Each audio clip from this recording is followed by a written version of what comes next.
오늘은 사도행전 3장 21절 말씀에 만물을 회복하실 때까지는 이런 말씀이 기록되어 있습니다. 자, 우리 사도행전 3장 21절 말씀을 먼저 보도록 하겠습니다. 3장 21절 말씀에 보면 하나님이 영원 전부터 거룩한 선지자들의 입을 통하여 말씀하신 바 만물을 회복하실 때까지는 하늘이 마땅히 그를 받아두리라 그럽니다. 영원 전부터 계획하신 하나님의 구원을 위한 임마누엘 계획이 있습니다. 그 계획 가운데에는 만물을 회복하시는 계획이 있습니다.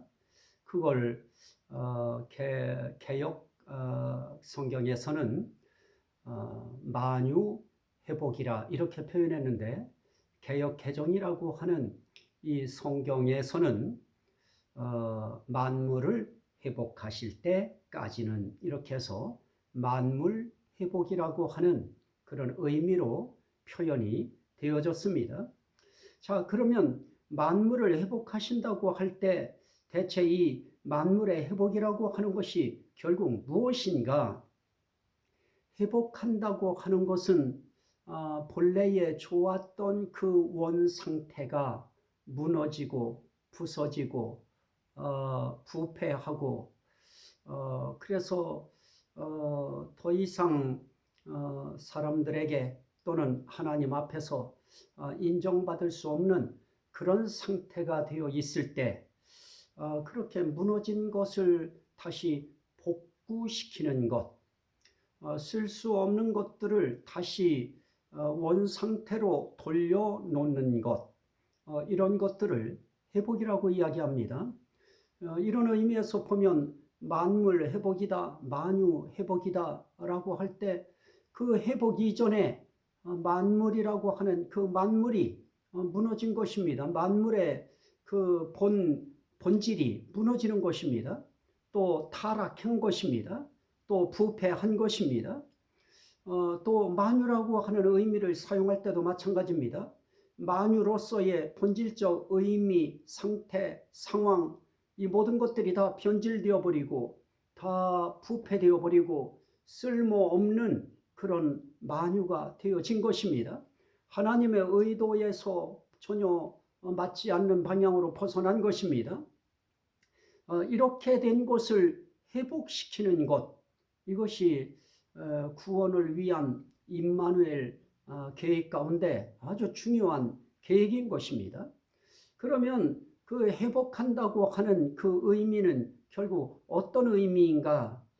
사도행전 3장 19절 말씀에서는 이렇게 표현하고 있습니다. 너희가 회개하고 돌이켜 너희 죄 없이 함을 받아라. 이같이 하면 새롭게 되는 날이 주 앞으로부터 이를 것이요. 그럽니다. 여기에 새롭게 되는 날, 이 새롭게 되는 날이 중요합니다. 이 새롭게 되는 날은 우리가 이 세상을 살아가는 인생길에서 예수를 만나는 그 날이 새롭게 되는 날일 것입니다. 그러나 이 새롭게 되는 그 날의 의미 속에는 이 인생길의 이 과정 속의 현재를 이야기하는 의미는 아닙니다. 세상의 종말, 우주의 종말 때에 이루어지는 날, 그날을 의미합니다. 그래서 사도행전 20장에서는 이렇게 말씀합니다. 또 주께서 너희를 위하여 예정하신 그리스도 곧 예수를 보내시리니 그럽니다. 자, 사도행전이라고 하는 이 의미에서 예정하신 그리스도, 그 예수를 보내시리니라고 이야기할 때는 예수의 초림을 이야기하는 거 아닙니다. 예수의 재림을 이야기하는 것입니다. 이것은 어떤 것이냐? 예정하신 그리스도를 다시 세상에 보내시는 날입니다. 이 날을 우리는 성경을 통해서 재림의 날이라 이렇게 부릅니다. 어쨌든 재림의 날이 되어진 바로 그때 비로소 새롭게 되는 날이 이루어집니다. 이 새롭게 되는 날, 그 새롭게가 결국은 회복인 것입니다. 예수 그리스도 오는 그날 새롭게 되는 날이 됩니다. 그래서 그날이 만물이 회복되는 그런 날입니다. 자, 저는 이 말씀을 두 가지 측면에서 봅니다. 하나는 구약적으로 이 만물을 회복하고 만유를 회복하는 새롭게 되는 날에 대한 아주 중요한 표현이 있습니다. 그리고 신약 시대에도 신약적인 아주 중요한 표현이 있는데요. 구약적인 표현은 무엇이냐?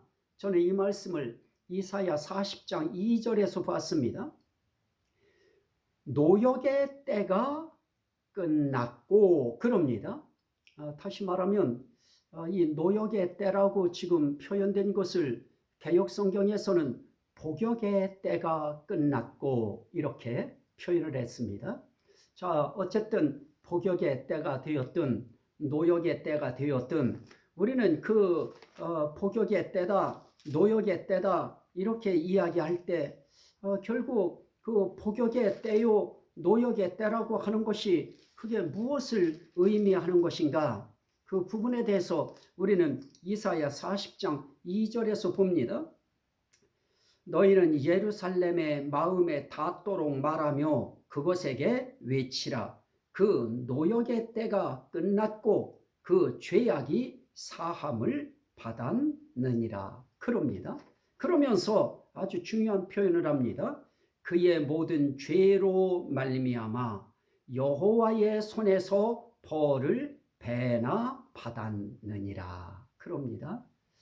자, 하나님의 손에서 벌을 배나 받아요. 뭐 때문에 받습니까? 그의 모든 죄로 말미암아. 결국 죄로 말미암아 벌 받는 때가 어떤 때냐? 노역의 때입니다. 복역의 때입니다. 또 다른 표현으로 고역의 때라 이렇게도 표현할 수 있습니다.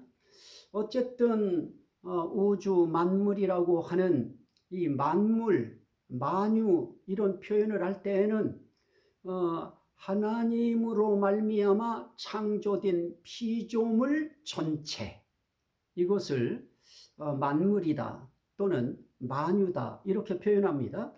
그것을 또 뒤집어서 다른 말로 표현을 하면 삼위일체 하나님을 뺀 모든 피조물 이것을 만물이라 또는 만유라 이렇게 표현하는 것입니다.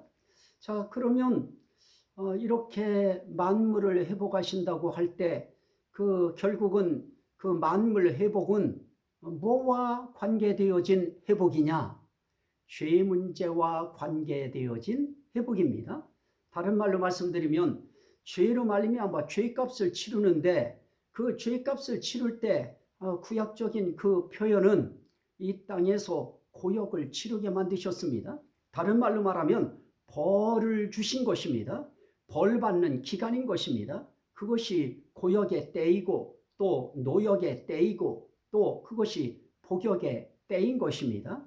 이렇게 하나님 앞에 범죄하여 벌을 받는 그 상황에서 성경은 그렇게 말씀하고 있습니다. 그 노역의 때가 끝났고 그럽니다. 노역의 때가 끝났다. 고역의 때가 끝났다. 복역의 때가 끝났다. 다른 말로 이 땅에서 사는 삶의 그 모든 것이 결국은 고난의 때인 것입니다. 그것이 끝났고 이것이 구약적인 만유를 회복한다고 할 때 그 회복의 그런 표현입니다. 자, 거기에서 좀 전에 말씀드렸습니다. 이 회복이라고 이야기할 때 구약에서도 어떤 문제를 이야기했느냐? 죄 문제를 이야기하는 것입니다.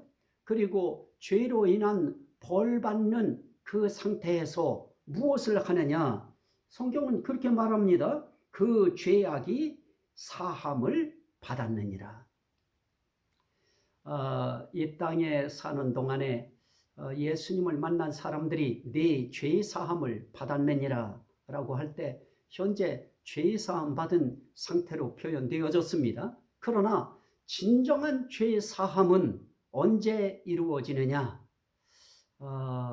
만물이 회복하는 때, 그 가운데서 만물 가운데 영장이라 그렇게 세상에서 불리워지는 인간의 죄악이 사함받는 때, 그때가 바로 만물 회복, 결국 만물 속에 피조물인 우리 인간의 회복이 있는 것입니다. 하나님은 어떤 인간을 뺀 나머지의 회복에 중점을 두신 거 아닙니다. 하나님의 중심의 강조점은 항상 하나님의 형상으로 지음을 받은 우리 인간을 죄 사해서 구원하시는 거기에 하나님의 핵심이 있는 것입니다. 그렇다고 하면 이 벌을 주실 때에 하나님께서 누구를 통하여 고역을 당하게 하셨습니까? 미디안을 통해서 하셨고요. 또 블레셋을 통해서 하셨습니다. 애굽을 통해서 하셨고요. 또 아수르를 통해서 고역을 당하게 만드시고 또 바벨론을 통해서도 고역을 당하게 만드십니다. 물론 헬라를 통해서도 복역하게 하셨고 또 로마를 통해서도 그들은 하나님의 벌이라 이야기하는 고역을 받게 됐습니다. 자, 그래서 그들은 고난받습니다. 그래서 죄로 말미암아 하나님의 손에서 벌을 받습니다. 그때를 고역을 당하는 때, 복역하는 때, 또 고역하는 때 이렇게 말씀을 할 수 있고요. 그걸 또 현대적으로 가장 우리에게 접근된 표현으로 말하면 고난의 때 이렇게도 표현할 수 있습니다. 자, 그러면 그런 말씀에 대해서 시편에서는 이렇게 말씀합니다. 시편 107편 말씀에 보시면 시편 107편 10절 말씀에 이렇게 말씀하고 있습니다. 사람이 흑암과 사망의 그늘에 앉으며 곤고와 쇠사슬에 매임은 하나님의 말씀을 거역하며 지존자의 뜻을 멸시함이라. 그러므로 그가 고통을 주어 그들의 마음을 겸손하게 하셨으니 그들이 엎드러져도 돕는 자가 없었도다. 그럽니다. 자, 결국은 무엇입니까? 인생길에 사람들이 흑암에 앉습니다. 사망의 그늘에 앉습니다. 곤고함을 당합니다. 그리고 쇠사슬에 매이는 그런 삶을 그들은 겪어갈 수밖에 없습니다. 그 이유가 무엇일까요? 지존자를 멸시하고 그 말씀을 멸시했기 때문에 그렇습니다. 결국은 지존자 하나님과 하나님의 말씀을 멸시함으로 고역의 때를 만나는 것입니다. 복역의 때, 또 고난의 때, 이런 노역의 때를 만나게 된 것입니다. 자, 그런데 그런 상황 속에 있을 때 그들에게 벌만 내리시는 것이 아닙니다. 하나님께서는 그들에게 아주 중요한 은혜를 베푸셨습니다. 하나님의 은혜가 나타났습니다. 그 말씀이 이사야서 40장 1절입니다. 너희 하나님이 이르시되 너희는 위로하라. 내 백성을 위로하라. 그럽니다. 내 백성을 위로하는데 어떻게 하느냐? 너희는 예루살렘의 마음에 닿도록 말하며 그곳에게 외치라. 그럽니다. 자, 하나님께서는 참 이렇게 범죄하여 하나님 앞에 벌을 받고 있는 그 백성들을 향해서 하나님께서는 은혜를 베푸셨습니다. 그게 다른 말로 말씀드리면 위로의 날인 것입니다. 내 백성을 위로하라. 참 이 하나님의 이 은혜가 없으면 우리의 인생길 하루도 우리는 마음 편안하게 살 수 없습니다. 하나님의 위로가 있기에 우리는 하루하루를 살아갑니다. 자, 우리 인생길에 있어서 하나님의 위로해도 가장 큰 하나님의 위로는 무엇이겠습니까? 인생길의 마지막 날 구원시키도록 우리를 새롭게 해주시는 마지막 날일 것입니다.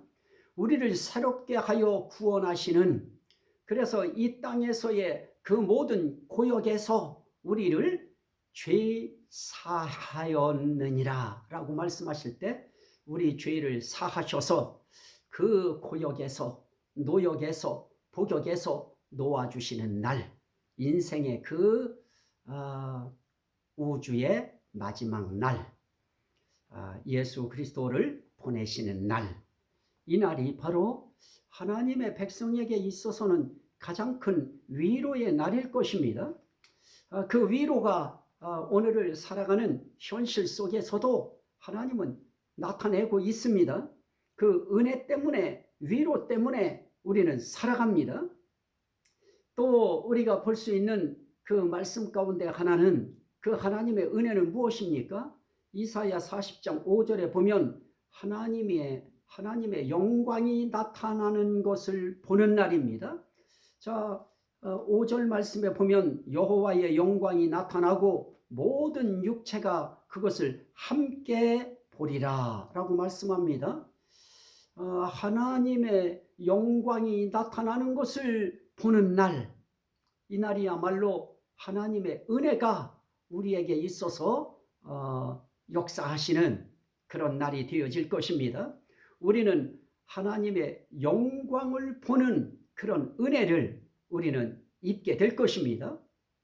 또 하나를 우리가 본다고 하면 이사야 40장 6절로 8절 말씀입니다. 그 말씀에 보면은 이런 말씀이 나타나 있습니다. 말하는 자의 소리여 이르되 외치라. 대답하되 내가 무엇이라 외치리이까 하니 이르되 모든 육체는 풀이요 그의 모든 아름다움은 들의 풀과 들의 꽃과 같으니 풀은 마르고 꽃이 시들면 여호와의 기운이 그 위에 불미라. 이 백성은 실로 풀이로다. 여기가 중요합니다. 풀은 마르고 꽃은 시드나 우리 하나님의 말씀은 영원히 서리라 하라. 자, 하나님의 말씀이 영원히 서는 날. 자, 그날은 하나님의 영광이 나타나는 날이고 하나님의 말씀이 영원히 서는 날이고 그리고 그 하나님을 보는 날. 그러면서 그날이 하나님의 백성을 위로하시는 가장 큰 위로의 날이 되어질 것입니다.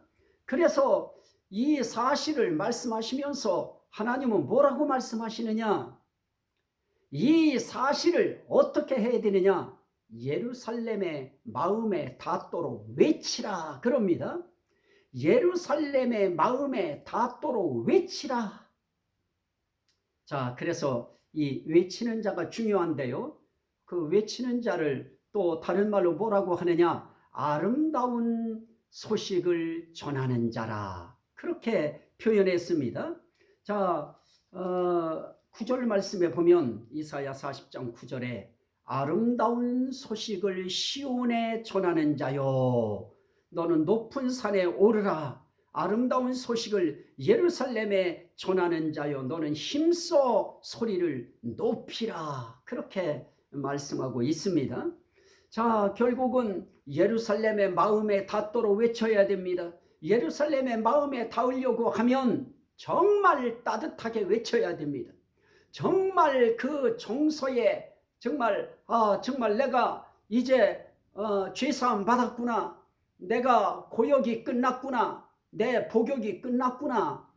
이것이 느껴질 수 있도록 정답게 외쳐야 됩니다. 그래서 예루살렘의 마음에 닿도록 외치라. 또 어떤 성경은 이렇게 풀어서 설명했습니다. 예루살렘의 마음에 닿도록 외치라 하는 것을 정다이 외치라. 정다우게 외쳐라. 이렇게 표현을 했습니다. 결국 따뜻하게 외치는 것입니다. 애정 있게 외치는 것입니다. 정말 온유하게 외치는 것입니다. 너희 이제 고난 끝났다. 너희 고역이 끝났다. 너희 복역이 끝났다. 너희는 이제 위로가 있다.